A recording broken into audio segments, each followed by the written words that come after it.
Walter র্যালের বিচার ও মৃত্যু। লেখক শ্রী সুনীল গঙ্গোপাধ্যায়। রানী এলিজাবেথ এবং আর্ল অব এসেক্সের প্রণয় কাহিনী বিশ্ববিখ্যাত। রানীর চেয়ে এই প্রেমিক ছিল ৩৩ বছরের ছোট।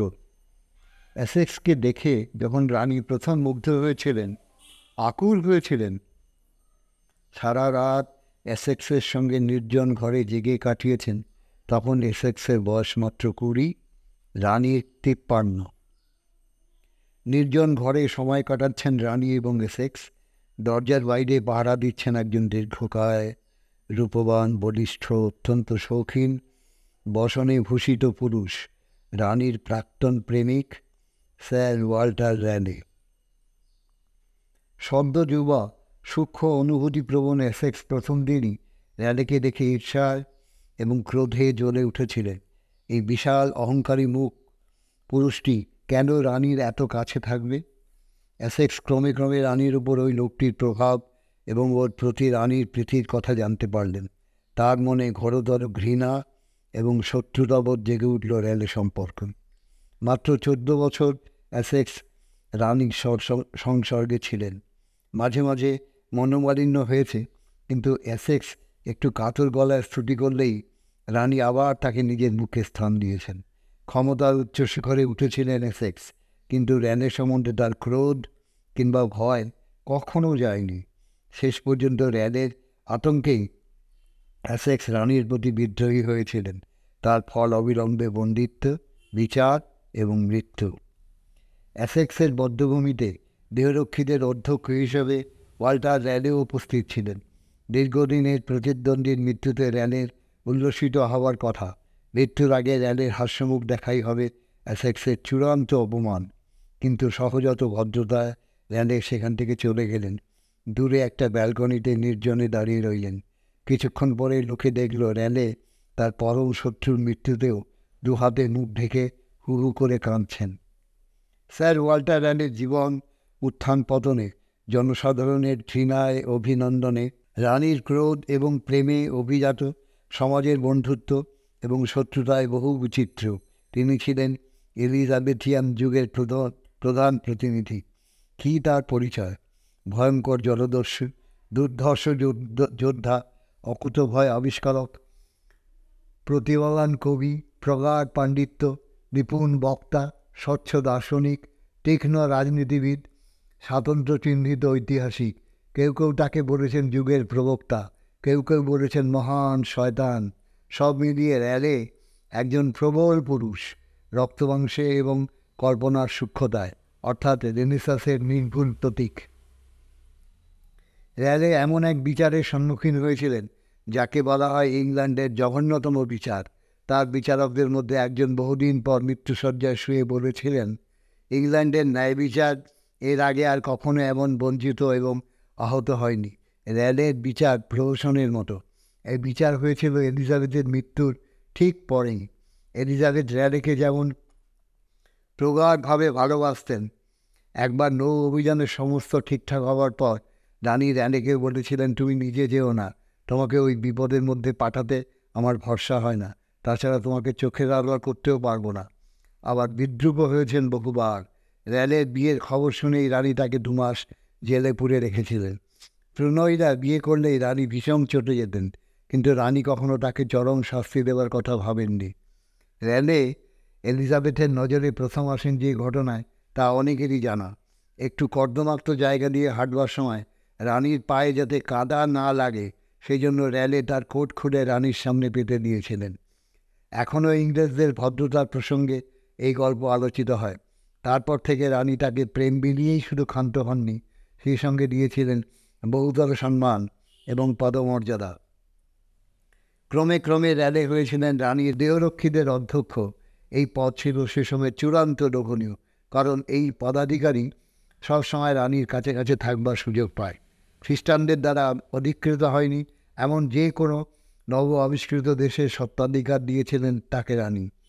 ইংল্যান্ড কর্তৃক স্প্যানিশ আর্মাডা দমনে র্যালে নিয়েছিলেন গুরুত্বপূর্ণ ভূমিকা। যৌবনে তিনি আয়ারল্যান্ডের বিদ্রোহ দমন করেছিলেন। ইংল্যান্ডের বাইরে ইংরেজদের প্রথম উপনিবেশ স্থাপনের কৃতিত্ব র্যানেরই। বৃহত্তর পৃথিবী আবিষ্কারে স্পেন এবং পর্তুগাল যতটা অগ্রসর হয়েছিল, ইংল্যান্ড তা পারেনি। র্যানে সেই পথ খুলে দিয়েছিলেন। আমেরিকার উপকূল দখল, ভার্জিনিয়া, গায়ানা প্রভৃতি অঞ্চল র্যানের প্রচেষ্টায় ইংল্যান্ডের দখলে আসে। এইসব প্রচেষ্টার অনেকবার বিফলও হয়েছিলেন র্যানে, কিন্তু কখনো উদ্যম ত্যাগ করেননি। জলপথে বহু জাহাজ লুট করে লুণ্ঠিত ধনে খুশি করেছেন রানীকে। অথচ ইংল্যান্ডের জনসাধারণ কখনো তার উপর খুশি হয়নি, কারণ তার অহংকার এবং স্পর্ধার যোগ্য লোক ছিলেন তিনি। কখনো কথাবার্তায় কাউকে গ্রাহ্য করতেন না। তার ধর্মমত নিয়ে লোকের মনে সংশয় ছিল। অনেকের সংশয় ছিল বুঝি র্যালে একজন নিরীশ্বরবাদী। তিনি ছিলেন একজন, যাকে বলে, ফ্রি থিঙ্কার, চিন্তার মুক্তিবাদী, যেটা তখনকার ইউরোপের এক অদ্ভুত জিনিস। ধর্মবিরোধিতার জন্য তখন ইউরোপের বিভিন্ন দেশে চার্চের উদ্যোগে মানুষ পুড়িয়ে মারা হয়। কবিতার নতুন আঙ্গিক খুঁজতে চেয়েছিলেন র্যালে, তেমনি আবিষ্কার করতে চেয়েছিলেন পৃথিবীর নতুন নতুন দেশ, চিন্তার নতুন নতুন জগৎ। কুখ্যাত জলদস্যুদের সঙ্গে তার নাম একসঙ্গে উচ্চারিত হতো। প্রখ্যাত আবিষ্কারকদের ইতিহাসে তার নাম অবশ্যম্ভাবী। ইংরেজি কাব্য সংকলনে তার রচনা কখনো বাদ পড়ে না। এডমন্ড স্পেন্সার র্যালেকে বলেছেন সমুদ্রের রাখাল। প্রচুর কবিতা লিখেছেন র্যালে, কিন্তু কবিতা সম্বন্ধে ছিলেন উদাসীন। অনেক কবিতা শেষ পর্যন্ত ছাপাই হয়নি, অনেক রচনা হারিয়ে গেছে। রানী এলিজাবেথকে নিয়ে তিনি যে কাব্য রচনা করেছিলেন, সেটা নিজের জীবদ্দশায় ছাড়তে চাননি। এখন অবশ্য মুদ্রিত হয়েছে। শুধু রানীই হবেন তার একমাত্র পাঠিকা, এই ছিল র্যালের ইচ্ছা। এই কাব্যে রানীর নাম তিনি দিয়েছিলেন সিনথিয়া। কী গৌরবোজ্জ্বল সে সময়কার ইংল্যান্ডের ইতিহাস! Philip Sidney, Francis Bacon, John Donne, George Gascoigne, Ben Jonson, Christopher Marlowe, Shakespeare, Edward Spenser প্রভৃতি বিখ্যাত মনীষীরা বিচরণ করতেন সেই সময়। মার্কো ছিলেন তার ব্যক্তিগত বন্ধু। মার্লোর মৃত্যুর কাহিনীর সঙ্গে র্যালের নাম ভুলভাবে জড়িত হয়েছিল একসময়। শেক্সপিয়ারের লেবার লস নাটকের যে নায়ক, সেই স্যার ওয়াল্টার র্যালে কথা অনেকেই মনে করেন। বহুকাল পর যখন শেক্সপিয়ারের অস্তিত্ব নিয়ে সন্দেহ দেখা দিল, যখন আলোচনা হতে লাগলো যে শেক্সপিয়ারের নামে প্রচলিত নাটকগুলি সত্যি শেক্সপিয়ারের না অন্য কারো, তখন র্যালের নাম বারবার জনপ্রিয় হতে শুরু করেছিল। একদল যেমন মনে করেন যে ফ্রান্সিস বেকনই ছদ্মনামে হ্যামলেট, ওথেলো এইসব নাটকগুলি লিখেছেন, তেমনি র্যালেকেও অনেকে ওই নাটকগুলির রচয়িতা মনে করতেন। অন্তত টেম্পেস্ট নাটকে যে র্যালের খুব ছাপ আছে, এ বিষয়ে অনেকেই দৃঢ় নিশ্চিত। স্পেন্সারের অকৃত্রিম সুহিত ছিলেন র্যালে। স্পেন্সারের ফেইরি কুইন ছাপা হয় র্যালের উদ্যোগে। এলিজাবেথের সঙ্গে স্পেন্সারের আলাপ করিয়ে দিয়ে স্পেন্সারের জন্য একটা বার্ষিক বৃত্তির ব্যবস্থা করে দেন তিনি। দুজনে ছিলেন দুজনের কবিতার অন্তরঙ্গ সমজদার। কেউ কাউকে ঈর্ষা করেননি বা ঈর্ষিত হননি। অমন দুর্দান্ত পুরুষ র্যালে ছিলেন কবিতা সম্পর্কে সলজ্জ। অন্তরে বিচলিত না হলে কবিতা লিখতেন না। স্পেন্সার তাকে বলেছিলেন গ্রীষ্ম রজনীর নাইটিঙ্গেল। সমুদ্র অভিযানে বেরিয়ে শহর জ্বালিয়ে দিয়ে লুটপাট করে ফেরার পথে র্যালে হয়তো লিখলেন এক উদাসীন প্রেমের কবিতা। র্যালে ফ্যাশনের রাজা ছিলেন। ছুরির মাথায় হিরে বসিয়ে সেটা নিয়ে কাচের উপর কবিতা লিখে দেখিয়েছিলেন রানীকে। তার পোশাক দেখলে চোখ ধাঁধিয়ে যেত। সাধারণত রূপোর অঙ্গরাক্ষা পছন্দ করতেন। বহু মূল্যবান সকলের চেয়ে আলাদা পোশাক র্যালেকে বহু ভিড়ের মধ্যেও প্রথমে চোখে পড়ত। তার পোশাকের সঙ্গে অনেক হীরামুক্ত, চুনি, পান্না এমন আলগাভাবে গাঁথা থাকত, যেন ভিড়ের মধ্যে খসে পড়লেও ক্ষতি নেই। তার অন্যায় মৃত্যুদণ্ডের জন্য তার এই পোশাকও অনেকটাই দায়ী। রাজার চেয়েও রূপবান একজন পুরুষের রাজার চেয়েও মূল্যবান পোশাক পরার কী অধিকার আছে? অত্যন্ত নোংরা স্বভাবের পাগলাটে রাজা প্রথম জেমস তা সহ্য করতে পারেননি। আলু জিনিসটা ইংল্যান্ডের লোক খেতে জানত না। র্যালে ইংল্যান্ডে আলুর আমদানি করলেন, যা এখন যে কোনো দেশে যে কোনো তরকারির অঙ্গ। প্রথম আবিষ্কার করে অনেকে খেতে চায়নি, কী জানি কী বিষ ফল। কিন্তু র্যালের পৃষ্ঠপোষকতা, স্বয়ং রানী এলিজাবেথ আলু চেখে দেখবার পর সকলের ভয় ভেঙে যায়। কিন্তু র্যালে সত্যি এক মারাত্মক বিষ ইংল্যান্ডের লোকেদের দিয়ে গেছেন, সেই সঙ্গে পৃথিবীর সমস্ত সভ্য দেশকেও। সেই বিষের নাম তামাক। তামাক র্যালের জন্য অপ্রিয়তায় অনেকটাই কারণ। গল্প আছে র্যালে একা একা বসে পাইপ টানছিলেন, এমন সময় তার চাকর পিছন থেকে এক বালতি জল ঢেলে দেয় তার মাথায়। সে ভাবছিল তার মনিবের মাথায় নিশ্চয়ই আগুন লেগে গেছে, অথবা শয়তান ভর করে তার মুখ দিয়ে ধোঁয়া ছাড়ছে। রাস্তা দিয়ে র্যালে পাইপ টানতে টানতে গেলে ভয়ঙ্কর ভিড় জমে যেত। কোনো লোক কথা বলবার সময় আদিবাজি কিছু বললে র্যালে উত্তর না দিয়ে একমুখ ধোঁয়া ছেড়ে দিতেন। একজন ছোকরা বৈজ্ঞানিককে দিয়ে র্যালে তামাকের গুণাগুণ প্রচার করাতে লাগলেন। বুদ্ধি সাফ হয়, কাজে উৎসাহ আসে, এই সমস্ত। তামাকের এত গুণ যে একখানা বইতেও লিখে শেষ করা যাবে না। একবার রানী এলিজাবেথের সঙ্গে র্যালে বাজিয়ে রেখেছিলেন যে তিনি ধোঁয়ার ওজন মাপতে পারেন। খানিকটা তামাক নিয়ে প্রথমে ওজন করলেন, তারপর তামাকটা পাইপে গুঁজে টানতে লাগলেন নির্বিকারভাবে। ধোঁয়া উড়ে যেতে লাগলো। ধোঁয়া মাপার কোনো চেষ্টাই নেই। বিস্মিত রানী যখন আসন্ন বাড়ি যে তার আনন্দে উন্মুখ, সেই সময় র্যালে তামাকের ছাইটুকু ওজন করলেন এবং বললেন, দুটো ওজনের যেটুকু তফাৎ সেটুকুই ধোঁয়ার ওজন। হেরে গিয়ে রানী বাজির গিনে দিয়ে হাসতে হাসতে বললেন, র্যালে লোকে টাকা উড়িয়ে ধোঁয়া করে, আর তুমি ধোঁয়া উড়িয়ে টাকা পেলে। দূরদর্শনী ছিলেন রানী। পরবর্তীকালে তামাকের উপর কর বসিয়ে ইংল্যান্ডে বহু টাকা আয় করেছে, এবং এখন পৃথিবীতে কোটি কোটি মানুষ টাকা উড়িয়ে ধোঁয়া করছে এবং সিগারেট কোম্পানির মালিকরা কোটিপতি হচ্ছে। র্যালের সাময়িক পতনের দুটি কারণ, এসেক্স এবং বিবাহ। রানীর সম্ভ্রান্ত সহচরী এলিজাবেথ থ্রকমরটনের সঙ্গে গোপন প্রণয় ছিল র্যালের। সে কথা জানাজানি হবার পর সঙ্গে সঙ্গে র্যালে বিয়ে করলেন থ্রকমরটনকে। ক্রোধান্ধ রানী দুজনকেই বন্দি করলেন টাওয়ার অফ লন্ডনে। কিছুদিন পরে ছেড়ে দিলেন। বহুদিন তাতেও রাগ পড়েনি। আর্ল অফ এসেক্সের তরুণ বয়স, দেবরিন্দিত রূপ, অভিজাত বংশগরিমা, অহংকারী মুখমণ্ডল দেখে বৃদ্ধা রানী ঝুঁকে বললেন তার দিকে।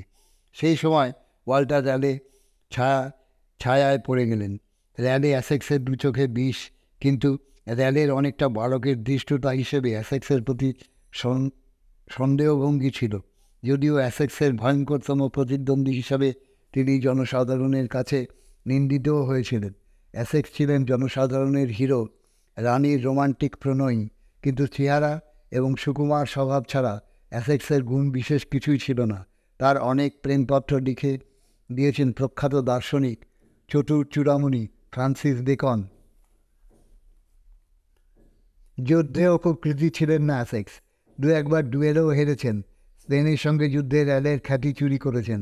মৃত্যুর আগে অ্যাসেক্স র্যালের প্রতি সমস্ত অভিযোগ ফিরিয়ে নিয়েছিলেন এবং মৃত্যুর ঠিক আগের মুহূর্তে র্যালের কাছে ক্ষমা চাইবার জন্য তাকে খুঁজেছিলেন। কিন্তু র্যালে তখন দূরে দাঁড়িয়ে প্রধান প্রতিদ্বন্দ্বীর মৃত্যুতে কান্না থামাতে পারছেন না। অ্যাসেক্সের মৃত্যুর পর র্যালে আবার রানীর প্রীতিভাজন হলেন, যদিও আগের মতো অতটা আর নয়। কিন্তু বছর দুয়েক পর রানীর মৃত্যুতে অবস্থা সম্পূর্ণ বদলে গেল। এলিজাবেথ তার সিংহাসনে একমাত্র প্রতিদ্বন্দ্বী মেরি কুইন অফ স্কটকে নিষ্ঠুরভাবে হত্যা করেছিলেন। এবার সেই মেরিরই ছেলে জেমস হলেন ইংল্যান্ডের সম্রাট। ইংল্যান্ড এবং স্কটল্যান্ডে বহুকালের ঝগড়া। ইংল্যান্ড চিরকাল স্কটল্যান্ডের উপর আধিপত্য করতে চেয়েছে, কিন্তু এবার স্কটল্যান্ডের রাজা হবে ইংল্যান্ডের সম্রাট। সুতরাং ধরেই নেওয়া হলো ইংরেজ তা সহ্য করবে না। কদাকার অপরিচ্ছন্ন বর্বর, যদিও শিক্ষিত সম্রাট প্রথম জেমস ইংরেজি বলতেন বিকৃত উচ্চারণে। সন্দেহপূর্ণ দৃষ্টিতে চতুর্দিকে তাকাতেই প্রথমেই বিষ নজরে দেখলেন স্যার ওয়াল্টার র্যালেকে। অমন উদ্ধত দীপ্ত পরিচ্ছন্ন মূর্তিটি কে? ওকে নিপাত করো তো। রাজসভায় র্যালের শত্রু ছিল অগণ্য। তার মধ্যে র্যালে বন্ধু বলে মনে করতেন রবার্ট সিসিলকে। সেই রবার্ট সিসিলই রাজাকে মন্ত্রণা দিলেন, র্যালেকে বিনাশ করুন। র্যালেই এখন ইংল্যান্ডের প্রধান পুরুষ। সে ইচ্ছে করলে অনেক সর্বনাশ করতে পারে। সিসিলের আত্মীয় কবহামকে লাগিয়ে দিলেন র্যালেকে উত্তেজিত করবার জন্য। সহজাত অহংকারী র্যালে সম্রাটকে বিশেষ সম্মান দেখাননি। ইংল্যান্ডে আগমনের সঙ্গে সঙ্গেই দেখা না করে একটু দেরি করেছিলেন। র্যালের সঙ্গে প্রথম সাক্ষাতে সম্রাটের বিকৃত ইংরাজি উচ্চারণ শুনে র্যালে চমকে উঠলেন। তারপর সম্রাট জেমস জানালেন সিংহাসনের জন্য তাকে হয়তো অনেক লড়াই করতে হতো। র্যালে বলে উঠলেন, তা হওয়াই ভালো ছিল, তাহলে আপনি বুঝতে পারতেন কে আপনার বন্ধু, কে আপনার শত্রু। এদিকে কবহ্যাম এসে তাকে গরম গরম কথা শোনাতে লাগলেন, কী করে স্কটল্যান্ডের রাজাকে সরানো যায় ইংল্যান্ডে কী করে ইংরেজদের দখলে আসে র্যালে শুনে যান, মাঝে মাঝে মন্তব্যও করেন। সন্দেহপ্রবণ সম্রাট প্রথমেই র্যালেকে দেহরক্ষীদের অধ্যক্ষের পদ থেকে হটালেন। র্যালে নীরব প্রতিবাদ জানালেন। তারপরে এলিজাবেথ তাকে যে বাড়িতে থাকতে দিয়েছিলেন সেই বাড়ি ছেড়ে দেওয়ার নোটিশ দেওয়া হলো। চূড়ান্তভাবে অপমানিত হলেন, কিন্তু গণ্ডগোল করলেন না র্যালে। ওরকমভাবে অপমান করলে র্যালের পক্ষে বিদ্রোহ করা ছাড়া উপায় ছিল না। সুতরাং ধরেই নেওয়া হলো র্যালে বিদ্রোহী। এমনকি র্যালেকে বিদ্রোহ করার সময়ও দেওয়া হলো না। রাজদ্রোহের অভিযোগে র্যালেকে বন্দী করা হলো। রাজপক্ষে প্রধান অভিযোগকারী attorney general sir Edward Coke, যে ব্যক্তিটি এসেক্সকে ফাঁসি দিয়েছিলেন। কোনো প্রমাণ নেই, কোনো যুক্তি নেই, শুধু অকথ্য গালাগালি দিতে লাগলেন তিনি র্যালেকে। র্যালের পক্ষে কোনো উকিল নেই, সাক্ষীদেরও কথা বলবার কোনো অনুমতি দেওয়া হলো না। আদর্শ বিচার বিভাগীয় নিরপেক্ষতার দেশ ইংল্যান্ডে এমন জঘন্য বিচারহীনতার দৃষ্টান্ত আর নেই। কারাকক্ষ থেকে যখন র্যালেকে বিচারালয়ে নিয়ে আসা হয় তখন জনগণ তাকে ধিক্কার দিয়েছিল, ইট পাটকেল ছুঁড়েছিল তার দিকে। বিচারের আগেই তাকে হত্যা করতে চেয়েছিল। বিচারের শেষে জনতা এত ভালোবেসেছিল র্যালেকে, এমন অভিনন্দন জানিয়েছিল যে রাজশক্তি তার মৃত্যুদণ্ড কার্যকরী করতে সাহসী হননি।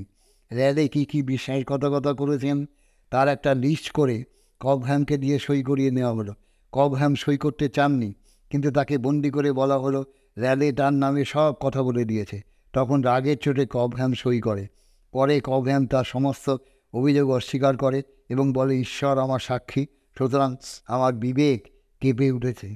বিচারের দিন প্রথমে অভিযোগ পড়া হলো র্যালে কবহ্যামের সঙ্গে ষড়যন্ত্র করেছিল রাজাকে সরিয়ে লেডি আরাবেলাকে সিংহাসনে বসাতে, দেশে রাজদ্রোহ জাগাতে, ধর্ম বদলাতে এবং রোমের কুসংস্কার নিয়ে আসতে এবং বিদেশি শত্রুকে ইংল্যান্ডে আক্রমণে প্রলুব্ধ করতে।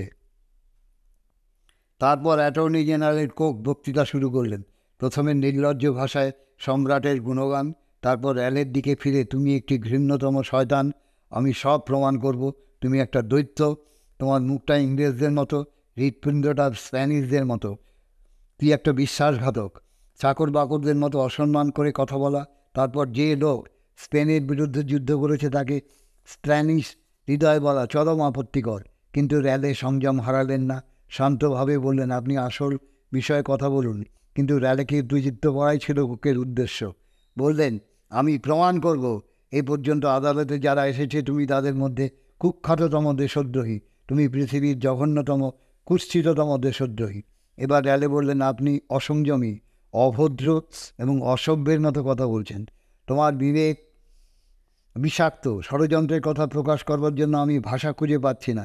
সত্যি আপনি ভাষা খুঁজে পাচ্ছেন না, কারণ আপনি এক কথাই বারবার বলছেন। এ কথায় সবার মধ্যে হাসি রোল উঠল। কোক আবার ঝাঁপিয়ে বললেন, তুই একটা দূষিত লোক, তোর অহংকারের জন্য সারা ইংল্যান্ডের লোক তোর নামে ঘৃণাবোধ করে। আমি তাহলে আপনার কাছে যাই এবং নেটে দেখা যাক আপনার আর আমার মধ্যে কে বেশি ঘৃণা বা কম ঘৃণা করে। সবাই আবার হাসি রোল উঠল। অ্যাটর্নি কোক ভীষণ উত্তেজিত হয়ে উঠলেন। আর র্যালে অবিচলিত, তার চোখ কখনো বা কৌতুকে ঝকঝক করছে। এরপর কোক সেই কবহ্যামের কাছ থেকে জোর করে আদায় করা চিঠিটা পড়ে শোনালেন। তখন র্যালে হঠাৎ বললেন যে তিনি ইতিমধ্যে কবহ্যামকে গোপনে একটা আপেলের মধ্যে ভরে একটা চিঠি পাঠিয়েছিলেন এবং কবহ্যাম ক্ষমা চেয়ে উত্তর লিখেছে সেই চিঠি পড়ে শোনানো হোক। কেন র্যালে এমনভাবে চিঠি পাঠিয়েছেন জিজ্ঞেস করা হলে তিনি বললেন, কারণ সত্য প্রকাশ করতে অনুরোধ করা অন্যায় নয়। কোক হুঙ্কার দিয়ে বললেন, না, সত্য প্রকাশ করা হবে না এবং চিঠিতে কী লেখা ছিল তাও জানানো হবে না। তাহলে আমাকে নিয়েই নিজেকেই উত্তর জানাতে দিন। না, তা তুমি পারবে না, কিন্তু এটা আমার নিজের জীবন সম্পর্কের ব্যাপার। না, কবহ্যাম যা করেছে তা তোমারই মন্ত্রণায় করেছে শয়তান। আমি তোমার হীন বিশ্বাসঘাতক হিসাবে তুমি যে কে তা প্রমাণ করে দেব। না মিস্টার অ্যাটর্নি, আমি বিশ্বাসঘাতক নই। আমি মরি কিংবা বাঁচি, আমি খাঁটি নাগরিক। আপনার ইচ্ছে হলে আপনি আমাকে বিশ্বাসঘাতক বলতে পারেন, কিন্তু কোন গুণ বা ধর্মসম্পন্ন লোকের পক্ষে তা বলা উচিত নয়। আমি আপনার মুখ থেকে এখন পর্যন্ত একটিও খাঁটি অভিযোগের কথা শুনিনি। তার বক্তব্যের সরলতায় বিচারক পর্যন্ত বিচলিত হলেন। তিনি বললেন, মিস্টার অ্যাটর্নি কথা বলছেন তার কর্তব্যের দিক থেকে, কিন্তু স্যার ওয়াল্টার র্যালে কথা বলছেন নিজের জীবন নিয়ে। উভয় পক্ষই ধৈর্য ধরুন। কোক ধৈর্য দেখালেন আরও কিছু গাল বন্ধ করে। তারপর সাগ্রহে জিজ্ঞেস করলেন, আমার কথায় কি আপনার রাগ হচ্ছে? না, আমি ক্রুদ্ধ হইনি। কোকের ব্যবহৃত কথাগুলি সম্পর্কে পরবর্তীকালে আইনজীবী এবং সমালোচকরা বলেছেন, আদালতে ব্যবহৃত কুৎসিততম ভাষা। বিনা প্রমাণে বারবার র্যালেকে আঘাত করা হতে লাগলো। র্যালে তার পক্ষে সাক্ষী চাইলেন, পেলেন না। কোভহ্যামকে আদালতে আনতে বললেন, আনা হলো না। কোনো দলিল নেই। র্যালে প্রত্যেক কথার এমন উত্তর দিয়েছিলেন যে উপস্থিত সকলকে তিনি মুগ্ধ করে ফেলেছিলেন। এমন কবিত্বময়, সরস, প্রগাঢ়, জ্ঞানমণ্ডিত যে ক্রমে ক্রমে প্রত্যেকটি লোক বিশ্বাস করল যে র্যালে নির্দোষ। সমগ্র ইংল্যান্ডে র্যালে সেই অল্প কদিনের মধ্যেই অসাধারণ জনপ্রিয় হয়ে উঠলেন। যারা তার অহংকারের জন্য ক্রুদ্ধ ছিল, তারা এখন তার ধৈর্য এবং মনীষা দেখে স্তব্ধ হয়ে গেল। তবুও এই রকম বিচারে র্যালের শাস্তি হলো। আগে হাত পা কেটে, তারপর পেট চিরে, তারপর মুন্ডুপাত করে মৃত্যুদণ্ড। রাজা জেমস যে কতটা নিষ্ঠুর ছিলেন, রাজা হওয়ার কয়েকদিন পরে তিনি একটি পকেট মারকে বিনা বিচারে ফাঁসি দিয়ে তা প্রমাণ করেছিলেন। মৃত্যুদণ্ড দেওয়া হলো, কিন্তু মৃত্যুদণ্ড কার্যকর করতে দেরি হতে লাগলো। রাজা এবং বিচারকরা র্যালের অসাধারণ জনপ্রিয়তা দেখে ভয় পেয়ে গেলেন। বন্দি করে রাখা হলো তাকে টাওয়ার অফ লন্ডনে। পৃথিবীতে তখন তার বিচার নেই, বন্ধু নেই। হয়তো এই অবস্থার কথায় তিনি আগে লিখেও গিয়েছিলেন, টেল Fortune of her blindness, tell nature of decay, tell friendship of unkindness, tell justice of delay, and if they will reply, they give them all the lie. 13 বছর বন্দী হয়ে রইলেন র্যালে। অসহ্য সেই জীবন। কোনো দিন মুক্তি পাবার কোনো আশা নেই। শেষ পর্যন্ত তিনি রাজাকে জানালেন যে যদি তাকে মুক্তি দেওয়া হয় তবে তিনি গায়ানাতে স্বর্ণখনি আবিষ্কার করে রাজাকে অতুল সম্পদ এনে দেবেন। লোভী রাজা তাতেই রাজি হয়ে গেলেন। মুক্তি পেয়ে সমুদ্রে রাখাল আবার বেরিয়ে পড়লেন সমুদ্রে। কিন্তু র্যালের এবারের অভিযান সফল হলো না। যাওয়ার পথে স্প্যানিশদের সঙ্গে লড়াই বাঁধল। প্রাণপণে হিংস্রভাবে লড়লেন র্যালের, কিন্তু যুদ্ধে তার ছেলে মারা গেল। বহু সৈন্য ক্ষয় হলো, কিন্তু স্প্যানিশদের পার হওয়া গেল না। ভগ্ন মনোরথ র্যালে ইংল্যান্ডে ফিরে আসার সঙ্গে সঙ্গেই আবার বন্দী হলেন এবং সেই 13 বছর আগেকার পুরনো মৃত্যুদণ্ড এখন কার্যকর করবার হুকুম হলো। এবারের এই ঘটনাও র্যালের অসাধারণ অভিজাত ভদ্রতা উদাহরণ। বন্দিত্ব থেকে তিনি মুক্তি পেয়েছিলেন এই শর্তে যে রাজাকে ধনরত্ন এনে দেবেন। ধনরত্ন আনতে না পারলেও তিনি অনায়াসেই অন্য দেশে পালিয়ে যেতে পারতেন। সেই ক্ষমতা তার ছিল। কিন্তু ফিরে এসে র্যালে বললেন, আমি সার্থক হতে পারিনি, কিন্তু কথা রেখেছি।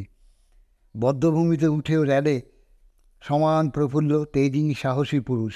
নিজেই নিজের কোট খুলে ফেললেন। তারপর ঘাতককে বদ্ধ কুঠারের ধার আছে কিনা দেখাতে বললেন। ঘাতক দ্বিধা করছিলেন। তিনি বললেন, আমি অনুরোধ করছি, আমাকে দেখতে দাও। হাত দিয়ে দেখে খুশি হয়ে বললেন, এই হচ্ছে সত্যিকারের ধারালো ওষুধ, যাতে সব অসুখ ছেড়ে যায়। ঘাতক তার কাছে নিচু হয়ে ক্ষমা প্রার্থনা করল। র্যালে তার কাঁধে হাত রাখলেন এবং চোখ বেঁধে ফেলতে রাজি হলেন না। আমি কুঠারকে ভয় পাই না, তার ছায়া দেখে ভয় পাবো? তারপর নিজেই কাঠের উপর মাথা রাখলেন। তখন পুরোহিত এসে বললেন, ধর্মমতে পূব দিকে মাথা রাখা উচিত। র্যালে তাকে বিদায় করলেন এই বলে, যদি হৃদয় ঠিক থাকে তবে মাথা যেদিকেই থাকুক কিছু এসে যায় না। তারপর র্যালে হাত তুলে ঘাতককে ইঙ্গিত করলেন।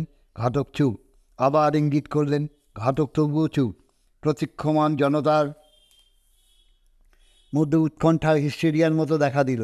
অনেকে আশা করতে লাগলো হয়তো শেষ পর্যন্ত কোনো অলৌকিক উপায়ে র্যালের জীবন রক্ষা পাবে। কিন্তু অহংকারী র্যালে ঘাতককে আদেশ করলেন, ভয় পাচ্ছ কেন? আঘাত করো, আঘাত করো। ঘাতক এবার আদেশ পালন করল। কুঠারটি পরপর দুবার পড়ল। জনতার মঞ্চ থেকে গগনভেদী ভয়ার্ত চিৎকার শোনা গেল, কিন্তু র্যালের মুখ থেকে একটি শব্দও বেরোল না।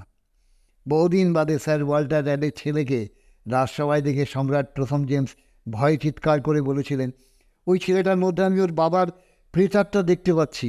কথাটা হয়তো ঠিকই। ইতিহাস প্রমাণ করেছে যে র্যালের প্রেতাত্মাই শেষ পর্যন্ত স্টুয়ার্ট রাজবংশকে বধ্যভূমিতে নিয়ে গেছে। নমস্কার।